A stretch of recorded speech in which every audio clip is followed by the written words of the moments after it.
Hello everyone and very good morning. कैसे हैं आप सभी और कैसी चल रही है आपकी जीत की तैयारी? तो हमारे संविधान सभा के क्रम में हमारे अराउंड 4 लेक्चर हो चुके हैं। लास्ट लेक्चर आपका कुछ तकनीकी समस्या की वजह से बीच में रुक गया था, उसको पूरे शुरू से ही कंटिन्यू करेंगे। हम पढ़ रहे थे संविधान का निर्माण, राइट। संविधान का निर्माण हमारा टॉपिक चल रहा था, जिसमें हमने 2-3 पेज ही कराए थे, फिर उसके बाद आपकी क्लास बीच में रुक गई थी। उसको मैं दोबारा से एक बार आपको रिवाइज करूंगी, देन उसके बाद हम अपनी क्लास को आगे बढ़ाते हैं। आज संविधान का निर्माण, मेकिंग ऑफ कॉन्स्टिट्यूशन वाला चैप्टर कंप्लीट करेंगे। बैच की डिटेलिंग आप सभी के पास है, तो शुरू करते हैं आज का टॉपिक। सभी स्टूडेंट ध्यान रखेंगे कि प्रीवियस ईयर क्वेश्चंस मैं हर लेक्चर में कह रही हूँ, आप जिस भी सब्जेक्ट का टॉपिक पढ़ रहे हैं उसका प्रीवियस ईयर क्वेश्चंस आपको जरूर से अटेम्प्ट करना है, ठीक, ताकि आपको पता चले कि जो आप पढ़ रहे हैं, जो भी टॉपिक आप तैयार कर रहे हैं, वो कितना रेलेवेंट है आपके एग्जाम से, ठीक। तो इसी के साथ शुरू करते हैं आज का अपना लेक्चर। तो क्या टॉपिक है आज हमारा? मेकिंग ऑफ इंडियन कॉन्स्टिट्यूशन, भारतीय संविधान का निर्माण। हम पढ़ रहे हैं making of Indian constitution, making of Indian constitution.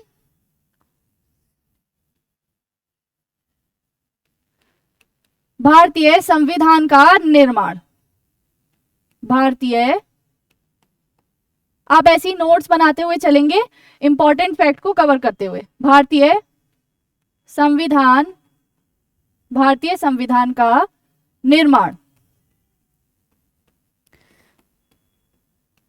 Correct. तो ये हमारा है टॉपिक, से ले जाते हैं ऊपर। अब आपको मैंने बताया था कि संविधान सभा जो हमारी बनी थी, वो उसका संविधान सभा का जो गठन है किस डेट में हुआ था, जो हमने कल पढ़ा था, उसको थोड़ा सा जल्दी से क्विकली रिवाइज करेंगे, फिर उसके बाद अपना टॉपिक आगे बढ़ाते हैं, ताकि जिन स्टूडेंट्स ने वो वाली क्लास नहीं देखी है या इंटरप्शन हुआ था बीच में, तो वो एक फ्लो बन जाए, करेक्ट। तो हमारी संविधान सभा का गठन कब हुआ था? 6 दिसंबर 1946 को, यानी 6 दिसंबर 1946 को हमारी संविधान सभा का गठन होता है। क्या? संविधान सभा का गठन। उसके बाद संविधान सभा ने अपनी पहली बैठक शुरू की। मैंने आपको बताया था कि संविधान सभा की पहली बैठक ये आपसे पूछा गया है, कब हुई? 9 दिसंबर 1946 को। अब संविधान सभा की पहली बैठक क्यों इंपॉर्टेंट थी? क्योंकि एग्जाम में आपको ध्यान रखना है कि जो भी घटना पहली बार होती है और आखिरी बार होती है, वो एग्जाम के पॉइंट ऑफ व्यू से इंपॉर्टेंट होती है। तो ये पहली चीज थी, इसीलिए इंपॉर्टेंट थी। तो पहली बैठक, करेक्ट है।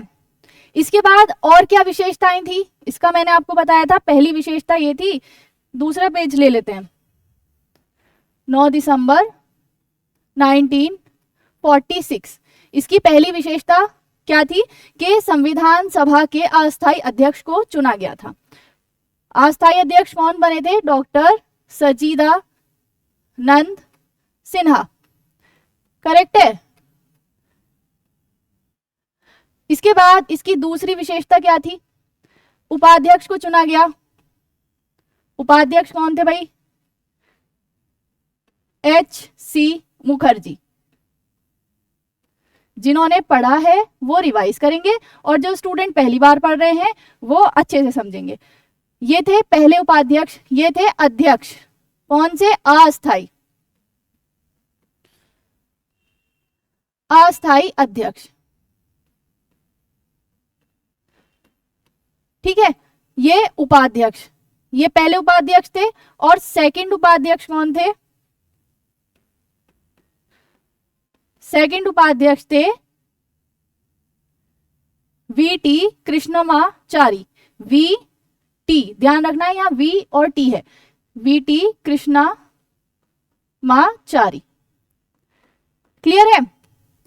अब पहली बैठक का स्थान मैंने आपको बताया था, स्थान क्या था? नई दिल्ली।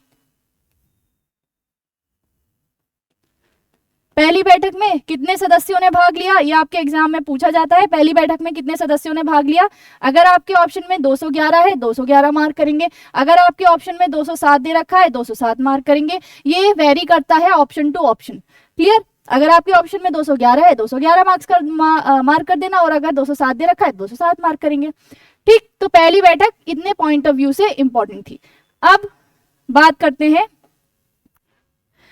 मैंने आपको बताया था कि संविधान सभा की बैठक कब से शुरू होती है, 9 दिसंबर से लेके, ठीक, जिसमें हमने अस्थायी अध्यक्ष को चुना। 9 में पहली बैठक होती है, 10 में दूसरी, 11 में तीसरी, फिर 12 में चौथी, 13 में पांचवी। अब यहाँ पे थोड़ा सा ध्यान से सुनेंगे। पहली बैठक हुई, अस्थायी अध्यक्ष चुने, फिर जब दूसरी बैठक होती है जब तीसरी बैठक होती है 11 दिसंबर 1946 को, तो हमने स्थायी अध्यक्ष को चुना।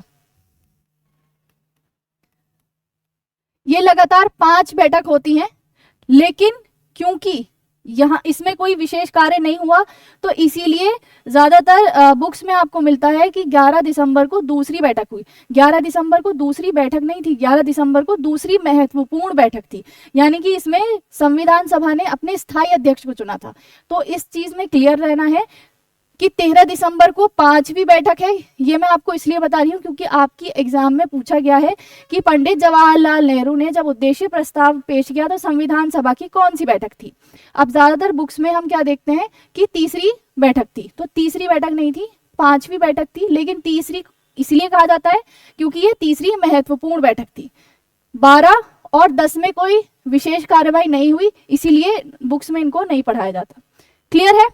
तो दूसरी बैठक में क्या हुआ, 11 दिसंबर 1946 को हमने स्थायी अध्यक्ष को चुना। बस इसमें इतनी ही चीज ध्यान रखनी है। फिर बात आती है नेक्स्ट 13 दिसंबर 1946। 13 दिसंबर 1946 को क्या हुआ, 13 दिसंबर 1946 को पंडित जवाहरलाल नेहरू द्वारा क्या पेश किया गया, उद्देश्य प्रस्ताव। उद्देश्य प्रस्ताव मैंने आपको बताया था, उद्देश्य प्रस्ताव यानी ऑब्जेक्टिव रिजोल्यूशन। ऑब्जेक्टिव रिजोल्यूशन का मतलब है कि जो हमारा संविधान, अभी तक संविधान बनने का कार्य शुरू हुआ ही है ना, संविधान बना नहीं है, तो उद्देश्य प्रस्ताव का जो उद्देश्य था वो ये था, एम था कि हमारा जो संविधान बनेगा वो किस आदर्श पे बनेगा, उसका क्या उद्देश्य होगा, क्या रोड मैप होगा, हम अपने संविधान में क्या क्या लेके आ रहे हैं, वो सब किस में बताया गया था, उद्देश्य प्रस्ताव में बताया गया था। यानी हमारा जो संविधान बनके तैयार होगा उसका उद्देश्य क्या होगा, ठीक, ऑब्जेक्टिव क्या होगा, ये किस में बताया गया था, उद्देश्य प्रस्ताव में। इसीलिए इसको ऑब्जेक्टिव रिजोल्यूशन कहते हैं। पेश किया पंडित जवाहरलाल नेहरू ने, कब किया, 13 दिसंबर 1946 को। अब आपका दूसरा क्वेश्चन आता है कि इसको पास संविधान सभा में पेश किया गया, संविधान सभा ने इसको पास कब किया, तो 22 जनवरी 1947 में, क्योंकि 46 में ये पेश किया गया दिसंबर में, तो अगले महीने यानी जनवरी में इसको पास किया गया। अब ये उद्देश्य प्रस्ताव है, तो ये प्रस्तावना के रूप में अपनाया गया था।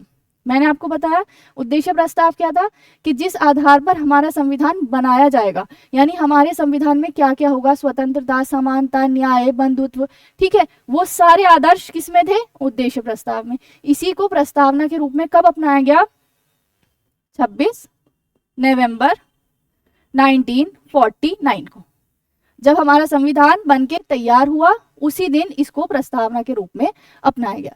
यहां तक किसी को कोई भी डाउट? क्लियर? अब देखो जो बैठक है वो तो यही इंपॉर्टेंट है। इसके बाद अब बात करते हैं महत्वपूर्ण समितियों की। हम यहां पर थे जो लास्ट क्लास में इंटरप्शन हुआ था, संविधान का प्रारूप। प्रारूप का मतलब होता है ड्राफ्ट या मसौदा। मसौदा मैंने आपको बताया था, जब कोई बिल बनने वाला होता है तो उससे पहले एक रफ पेपर की तरह से जो हमें शामिल करना है आर्टिकल्स वो सब लिखे जाते हैं, फिर उसके बाद जो उसमें संशोधन होंगे उनको अपना के फाइनल बिल बनता है। तो ड्राफ्ट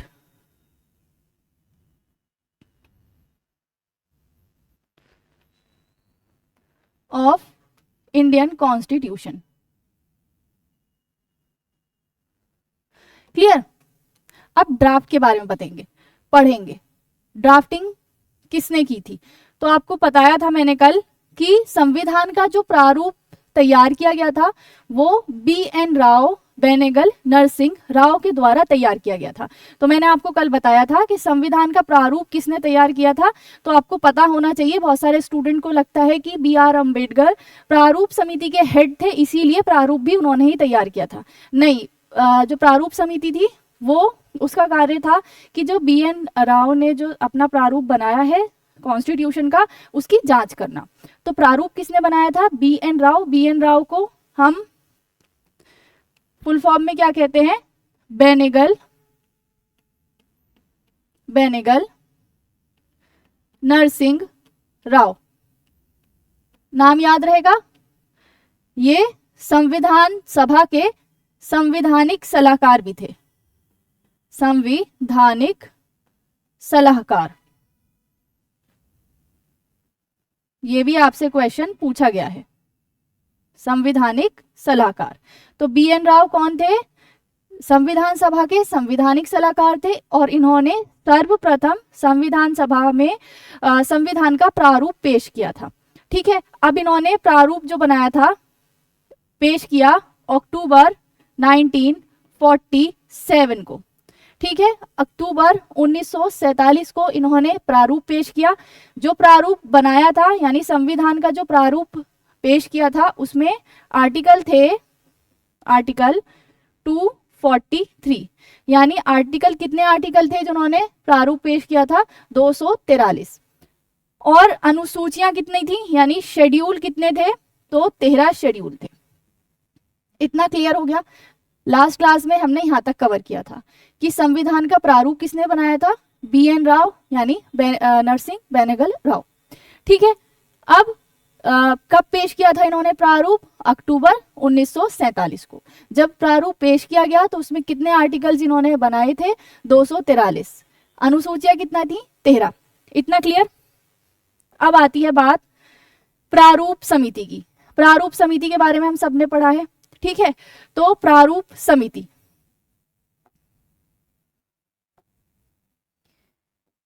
संविधान की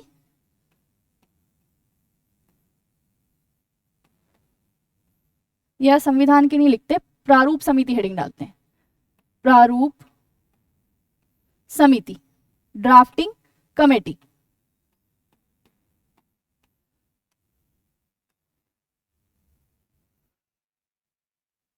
ठीक है, अब सबसे पहले इसमें जो जो इंपॉर्टेंट फैक्ट्स है वो लिखेंगे।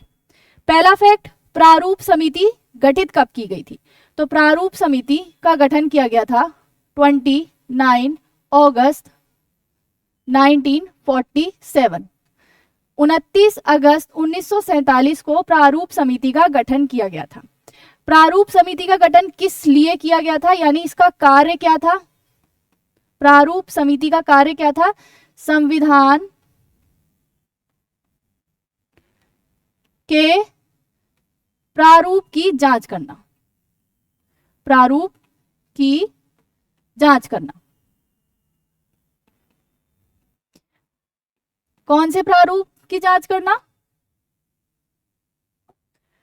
ये जो संविधान का प्रारूप B.N. राव ने बनाया है, इस प्रारूप की जांच करना कि इसमें कितने संशोधन किए जाने चाहिए, कौन सी चीजें अच्छी हैं या कौन सी चीजों में हमने संशोधन करना चाहिए। ठीक, इसकी जांच करने के लिए गठित की गई थी प्रारूप समिति, जिसमें सदस्य कितने थे? प्रारूप समिति के सदस्य, प्रारूप समिति में 7 सदस्य थे। ठीक, इसमें एक अध्यक्ष थे और 6 सदस्य थे। तो अध्यक्ष कौन थे? हम सभी को पता है अध्यक्ष कौन थे। प्रारूप समिति के अध्यक्ष कौन थे? डॉक्टर भीम राव अंबेडकर। डॉक्टर भीमराव अंबेडकर प्रारूप समिति के अध्यक्ष थे। अब अन्य 6 सदस्य कौन थे? पहले नंबर पे आते हैं के एम मुंशी। के एम मुंशी प्रारूप समिति के पहले सदस्य, और ये एकमात्र सदस्य थे जो कांग्रेस पार्टी से थे। ठीक, ये कौन से, कहां से थे? कांग्रेस पार्टी से थे। क्लियर? दूसरे सदस्य थे मोहम्मद सादुल्ला।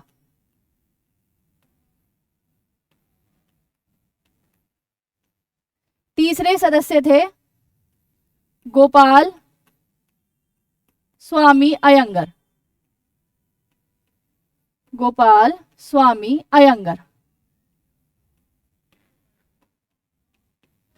इसके चौथे सदस्य थे अल्लादी कृष्ण स्वामी अय्यर।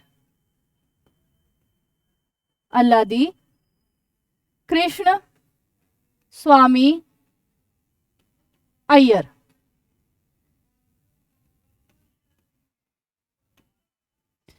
इसके पांचवें सदस्य थे एन माधव राव।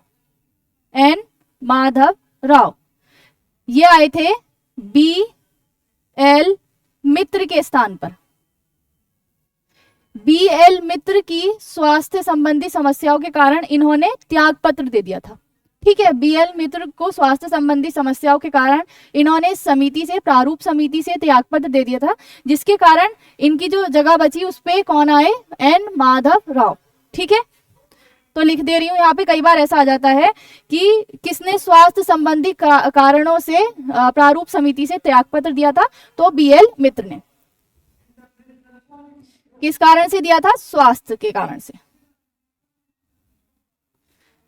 आ रही बात समझ में? अब इसके छठे सदस्य थे टीटी कृष्णमाचारी।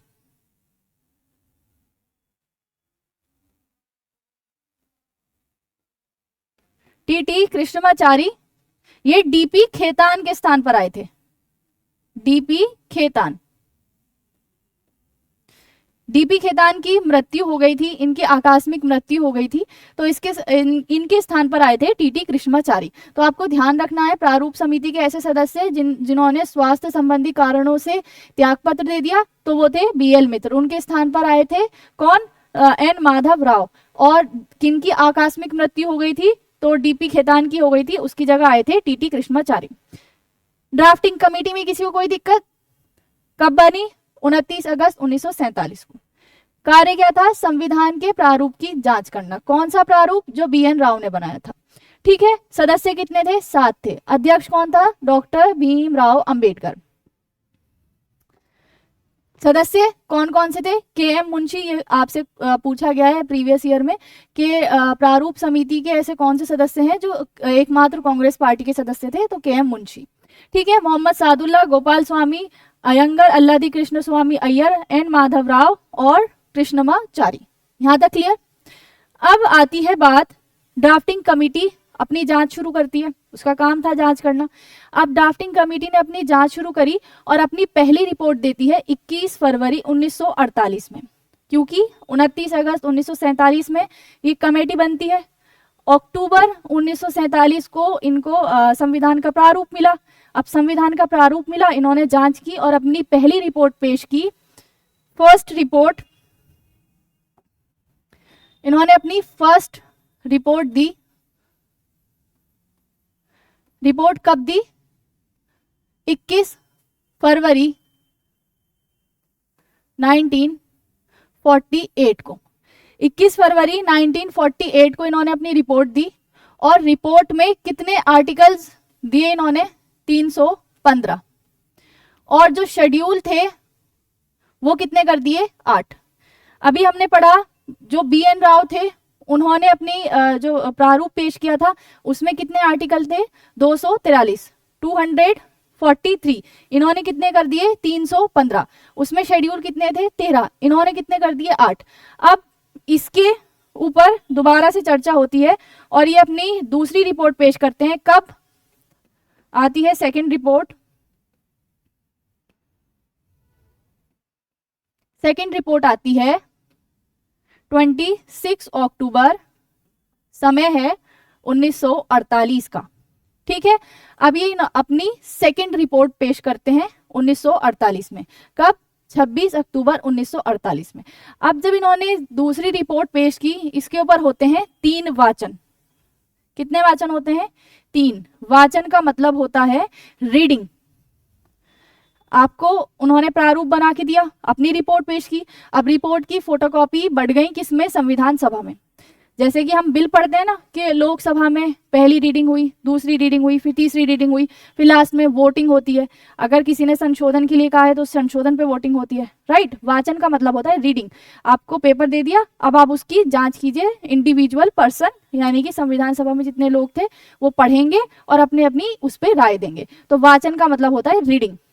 3 रीडिंग हुई। पहली रीडिंग कब होती है?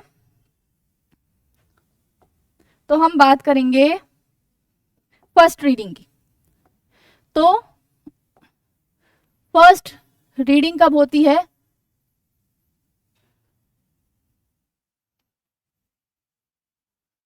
फर्स्ट रीडिंग होती है, कब पेश किया इन्होंने? 26 अक्टूबर को। पहली रीडिंग होती है 4 नवंबर को। 4 नवंबर से कब तक चलती है वो रीडिंग? 9 नवंबर 1948 तक। ठीक है, 4 नवंबर से 9 नवंबर 1948 तक पहली रीडिंग चलती है। अब दूसरी रीडिंग की बारी आती है। सेकंड रीडिंग होती है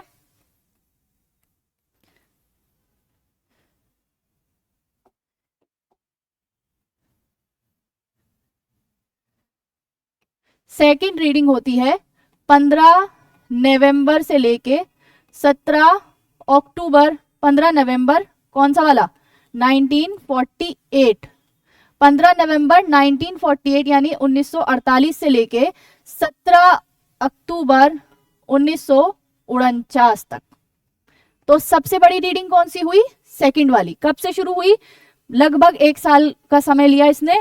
15 नवंबर 1948 से लेके 17 अक्टूबर 1949 तक ये सेकंड वाली रीडिंग चलती है। फिर उसके बाद होती है थर्ड रीडिंग। थर्ड रीडिंग होती है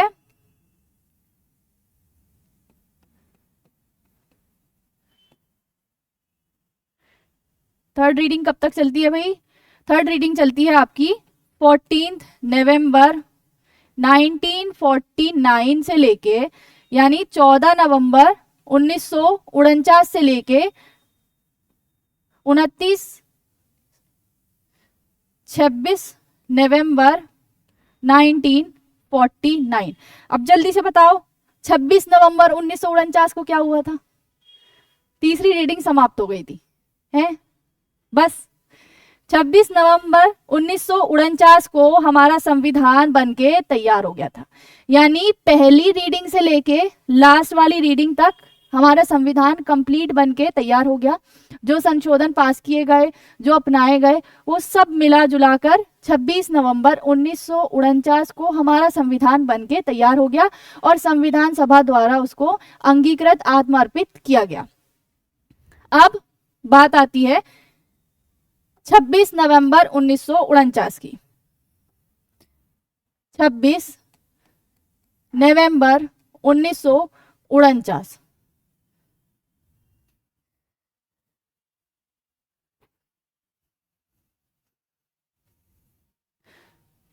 26 नवंबर 1949 26 नवंबर 1949 को हम क्या मनाते हैं? क्या मनाते हैं? कमेंट में बताएंगे सभी। 26 नवंबर 1949 को हम क्या मनाते हैं? ठीक, तो 26 नवंबर 1949 को क्या हुआ? संविधान तैयार हो गया। ठीक है, अब संविधान बनकर तैयार हो गया तो इस दिन क्या हुआ? संविधान को आत्मार्पित, संविधान सभा द्वारा संविधान को अंगीकृत किया गया। आप प्रस्तावना को ध्यान से देखिए तो प्रस्तावना में जो डेट है वो क्या है? 26 नवंबर 1949।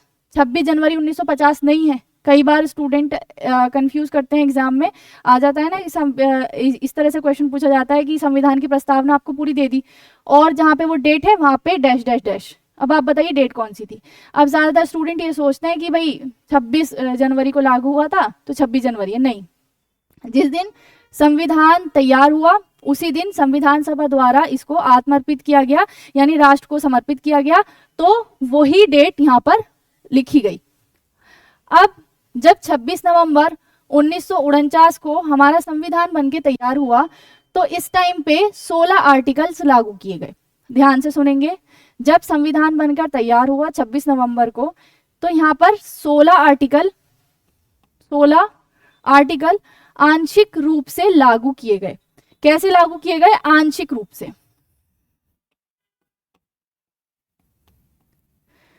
बाकी का पूरा संविधान कब लागू हुआ? 26 जनवरी 1950 को। तो अब कई बार आपसे एग्जाम में पूछ लेता है कि कौन कौन सा आर्टिकल्स थे जो आंशिक रूप से लागू किए गए थे, तो हम एक बार लिख लेंगे कौन कौन से थे। 5, 6, 7, 8, 9, 60, 324, 366, 367, 369, 380, 388, 391, 392, 393 और 394। 1 2 3 4 5 6 7 8 9 10 11 12 13 14 15 16। क्लियर है? तो 16 आर्टिकल जब हमारा संविधान बनकर तैयार हुआ तो 16 आर्टिकल तभी लागू कर दिए गए थे।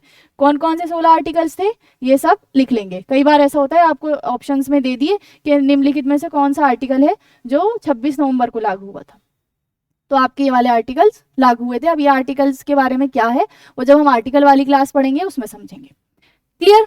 तो 16 आर्टिकल लागू किए गए थे। अब और क्या इंपॉर्टेंट फैक्ट है? अब संविधान हमारा बनके तैयार हुआ। जब संविधान बनके तैयार हुआ तो उसमें कितने आर्टिकल्स थे? तो मूल संविधान में आर्टिकल्स कितने थे? 300। इसे इधर लिख दूं ताकि वर्तमान वाले भी, यहां पर हम लिख रहे हैं मूल संविधान।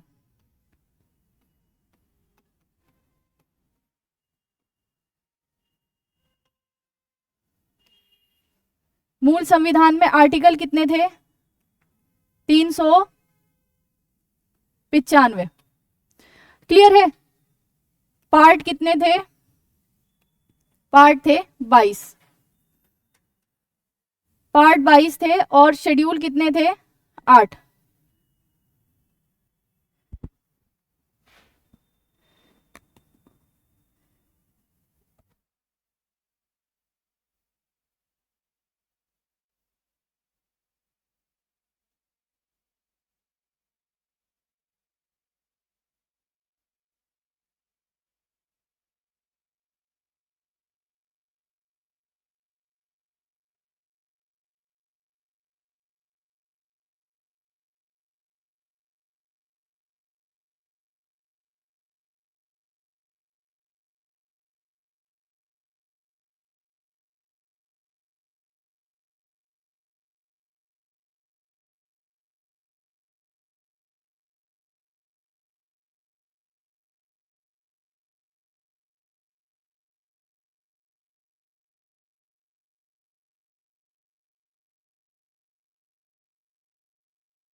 Sorry for the interruption.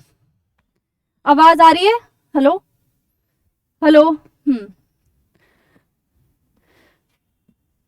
तो मूल संविधान में 395 अनुच्छेद, भाग कितने थे?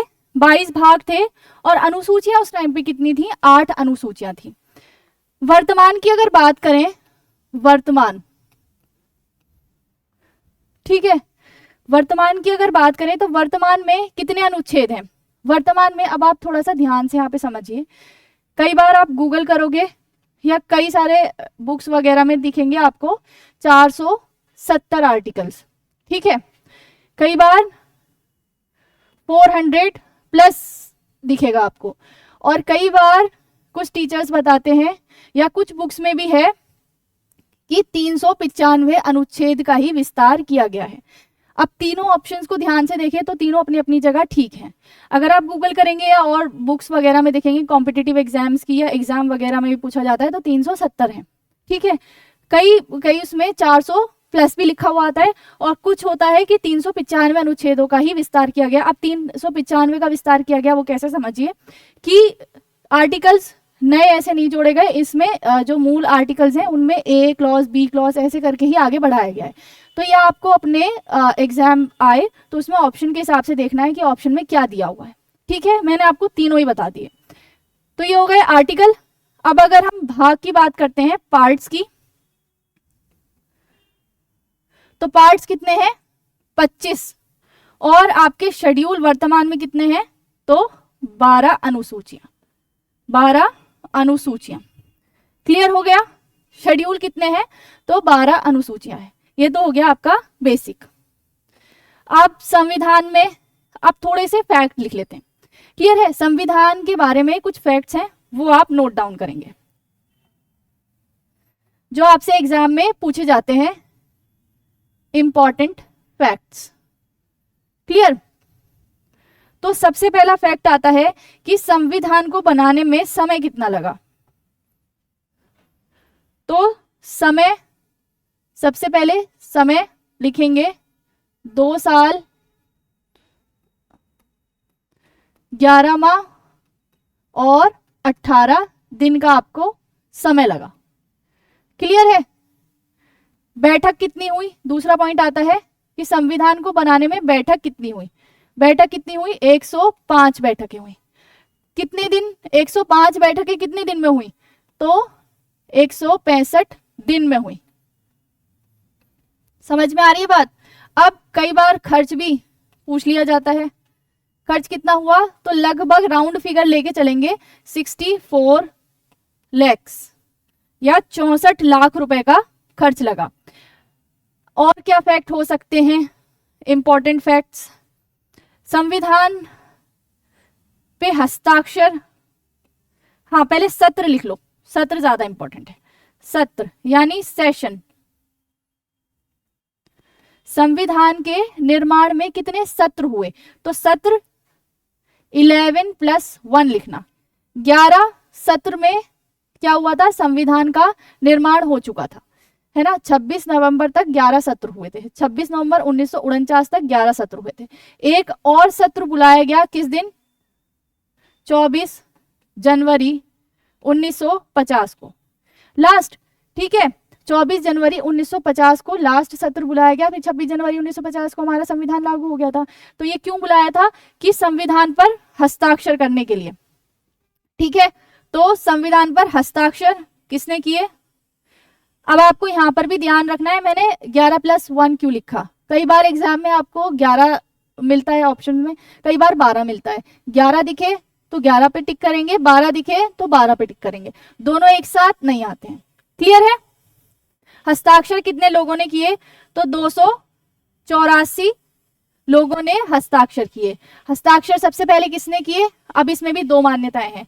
पहला है कि सबसे पहले पंडित जवाहरलाल नेहरू ने हस्ताक्षर कर दिए थे, ठीक है। लेकिन फिर बाद में हुआ कि सबसे पहले हस्ताक्षर तो हमारे अध्यक्ष के होने चाहिए थे, ठीक है। यानी अध्यक्ष कौन था संविधान सभा का, डॉक्टर राजेंद्र प्रसाद। तो इसीलिए डॉक्टर राजेंद्र प्रसाद ने तीसरे नंबर पे साइन किए थे। लेकिन हम मानते हैं कि सबसे पहले किसके साइन होने चाहिए थे, अध्यक्ष के होने चाहिए थे। तो हस्ताक्षर सबसे पहले माने किसके जाते हैं, डॉक्टर राजेंद्र प्रसाद के। आपके एग्जाम में पूछे संविधान पर हस्ताक्षर सर्वप्रथम किसने किए तो राजेंद्र प्रसाद ने। क्लियर हुआ। सबसे लास्ट में किसने किए तो फिरोज गांधी ने। वो इतना नहीं पूछा जाएगा, आपको इतना ही लिखना है, डॉक्टर राजेंद्र प्रसाद। अब आती है बात कि संविधान जो है, मूल संविधान वो हाथ से लिखा हुआ है। तो किसने लिखा है तो संविधान अगर हम इंग्लिश की बात करें कि इंग्लिश में किसने लिखा है, तो प्रेम बिहारी नारायण रायजादा।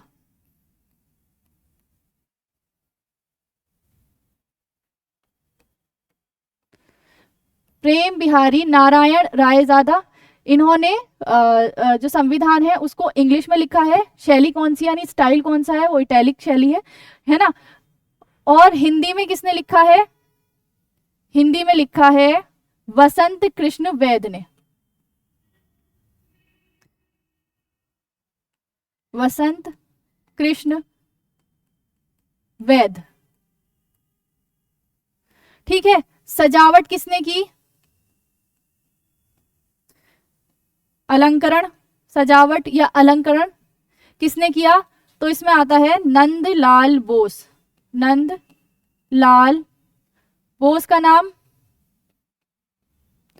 और दूसरे हैं राम मनोहर सिन्हा। राम मनोहर सिन्हा।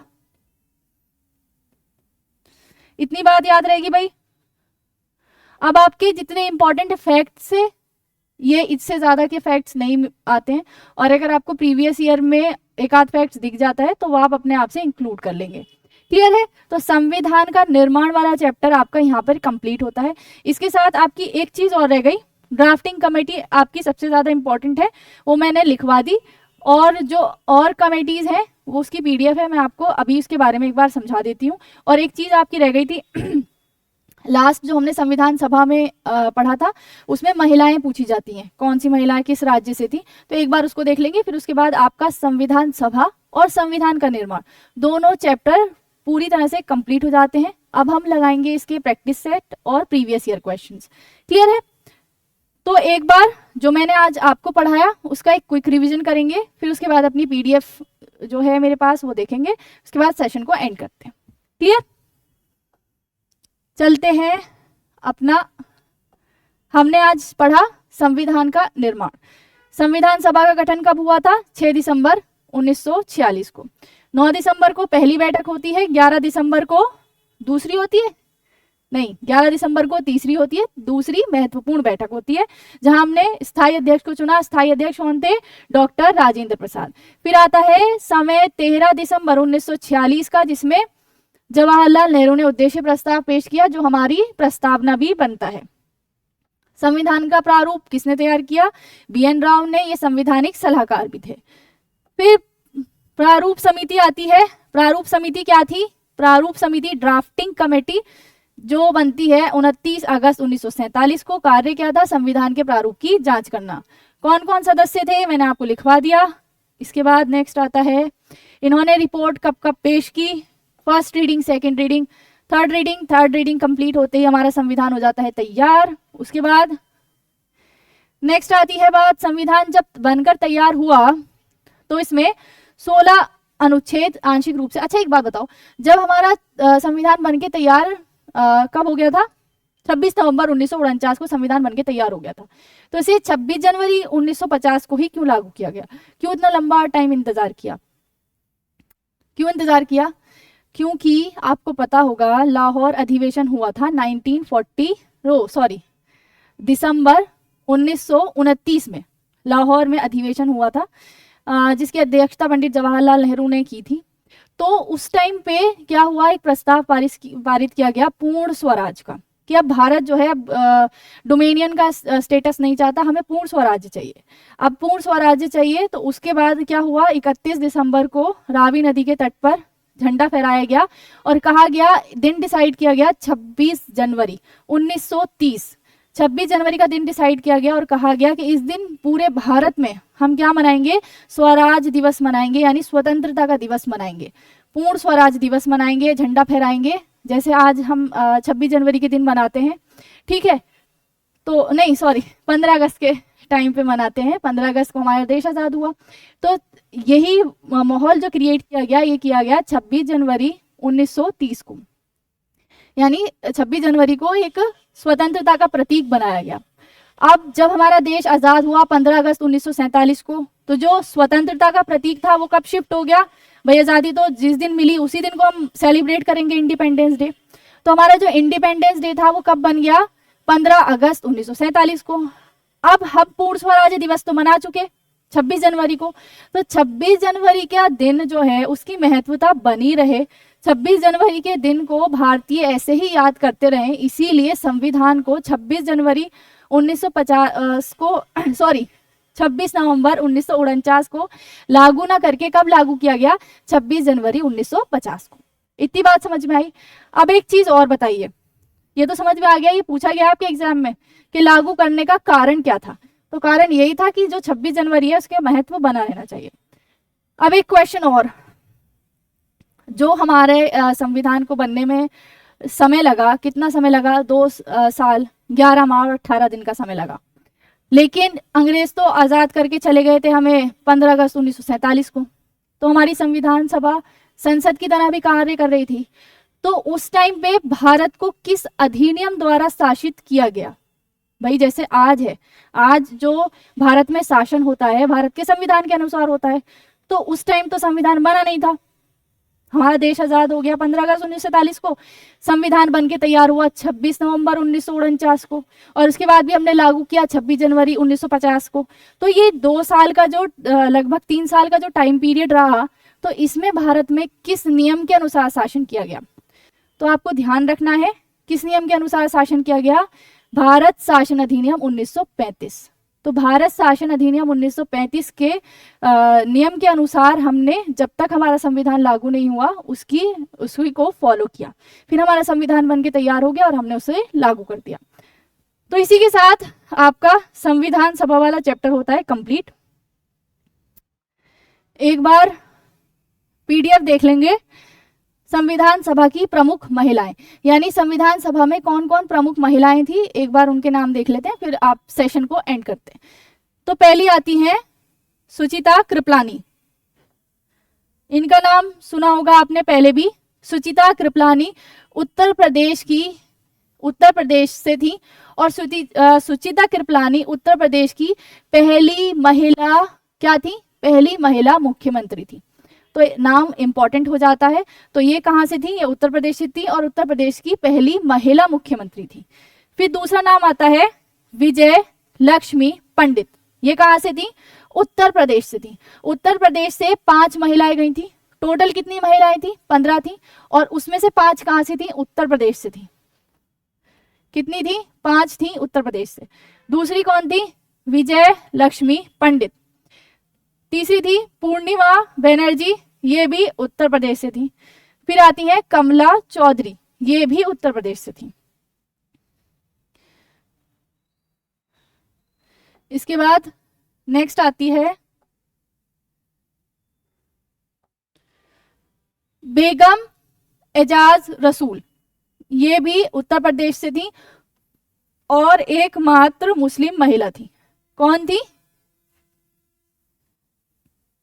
एकमात्र मुस्लिम महिला, एकमात्र मुस्लिम महिला।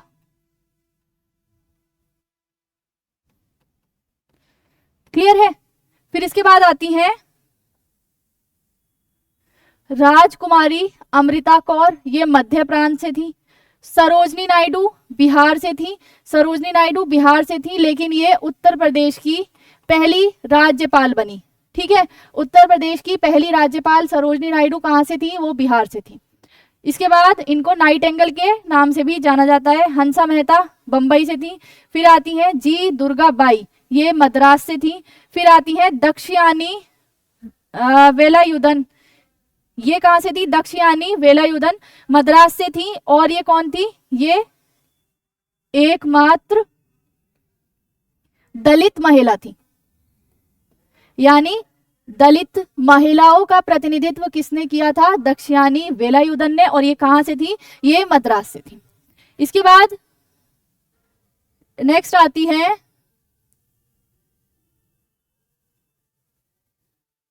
अम्मू स्वामीनाथन, ये कहां से थी, मद्रास से थी। मालती चौधरी उड़ीसा से थी। रेणुका राय ये कहाँ से थी? पश्चिम बंगाल से थी। लीला राय, ये भी वेस्ट बंगाल से थी। एनी मस्करानी, ये कहाँ से थी? त्रावणकोर, ये त्रावणकोर से थी। ये त्रावणकोर क्या है? ये देसी रियासत है, देसी रियासत। ये एकमात्र महिला जो देसी रियासत थी, एकमात्र महिला जो दलित से थी, वो भी मैंने आपको बता दिया, और एकमात्र महिला जो मुस्लिम थी। ये कुछ फैक्ट थे जो एकमात्र करके पूछा जाता है। क्लियर? तो ये 15 महिलाएं, ये चार्ट आपके पास जाएगा। अब बात कर लेते हैं संविधान सभा की महत्वपूर्ण समितियां। प्रारूप समिति इंपॉर्टेंट है, सदस्य मैंने आपको बता दिए, काम बता दिए, वाचन बता दिए। अब आता है अन्य समितियां, जैसे संघ, ये मैंने एक साथ करके लिख दिया है ताकि आपको याद करने में आसानी रहे। ठीक है, तो पहली आती है संघ शक्ति समिति, संघीय संविधान समिति और राज्यों के लिए समिति। तीनों के कौन थे? जवाहरलाल नेहरू अध्यक्ष थे। संघ शक्ति समिति, संघीय संविधान समिति, राज्यों के लिए समिति, कौन थे? जवाहरलाल नेहरू। इसके बाद राज्यों तथा देसी रियासतों के लिए परामर्श समिति, मौलिक अधिकार एवं अल्पसंख्यक की समिति और प्रांतीय संविधान समिति। इन तीनों के अध्यक्ष कौन थे? सरदार पटेल। इसके बाद नेक्स्ट आपकी आती हैं, थोड़ा सा रह गया, उसके बाद आपका सेशन हो गया कंप्लीट। आप लगाएंगे प्रीवियस ईयर क्वेश्चंस। मौलिक अधिकारों पर उप समिति जेबी कृपलानी और झंडा समिति, ये भी जेबी कृपलानी। समिति राजेंद्र प्रसाद, झंडा समिति के अध्यक्ष राजेंद्र प्रसाद हैं। ठीक है, सर्वोच्च न्यायालय से संबंधित समिति और नागरिकता पर तदार्थ समिति SH वरदाचारी। क्लियर? प्रारूप संविधान का परीक्षण करने वाली समिति अल्लादी कृष्ण स्वामी अय्यर, ये बता दिया मैंने आपको। प्रारूप समिति, ड्राफ्टिंग कमेटी, मसौदा समिति भीमराव अंबेडकर, ये तीनों एक ही के नाम है। संविधान समीक्षा आयोग MN बैठका-चेल्या। ठीक है, सदन समिति, मुख्य आयुक्तों की प्रांतीय समिति B पिथाबी सीता रमैया। क्लियर है? तो आपकी इसके साथ आपका संविधान सभा और संविधान का निर्माण वाला चैप्टर टोटली कंप्लीट होता है। आप अपने प्रीवियस ईयर क्वेश्चंस लगाएंगे, अच्छे से नोट्स बनाएंगे, उसको रिवाइज करेंगे। ठीक है, आपका काम, जितना मेरा काम था मैंने अपना काम ऑलमोस्ट डन किया। अब आपका काम है अच्छे से अपने नोट्स बनाने हैं, अपने नोट्स प्रिपेयर करने हैं और फीडबैक देना है और सभी को फॉलो करना है। Thank you so much.